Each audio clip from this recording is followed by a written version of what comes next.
ছেলে মেয়ে নিয়ে সেজেগুজে তৈরি দশভূজা। এবার অপেক্ষা বাতকুল্লা থেকে আমেরিকা পাড়ি দেওয়ার। মৃৎশিল্পী বিজয় পালের ছোট্ট স্টুডিওয় ধীরে ধীরে পূর্ণতা পেয়েছেন দেবী। সোশ্যাল সাইটে আটলান্টা যুবকবৃন্দের কাছ থেকে অর্ডার পেয়ে শুরু হয় কাজ। ফাইবার দিয়ে তৈরি প্রতিমা উচ্চতায় 8 ফুট, ওজন 2.5 কুইন্টাল। কৃষ্ণনগর বা কুমোরটুলি থেকে প্রতিমা বিদেশে পাড়ি দিলেও বাতকুল্লার প্রতিমার বিদেশ যাত্রা এই প্রথম।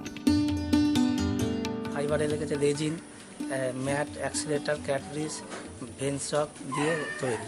প্রথমে মাটি দিয়ে করতে হয়েছে, করার পর প্লাস্টার প্যারিস দিয়ে ডাইস করে নিয়ে তারপরে আপনার এই ফাইবারে করা হয়েছে। বাতকুল্লার মৃৎশিল্পীর সৃষ্টি কদর পাচ্ছে আমেরিকায়, উৎসাহী স্থানীয় বাসিন্দারাও। বাতকুল্লার এখানকার ঠাকুরদের আমেরিকায় যাচ্ছে, তার জন্য খুবই আনন্দ লাগছে। শুধু সপরিবারে দুর্গা নয়, আটলান্টা যুবকবৃন্দের চাহিদায় বিজয় পাল তৈরি করেছেন ফাইবারের কালী প্রতিমাও। জাহাজে মার্কিন মুলুকে পৌঁছতে লাগবে 65 দিন।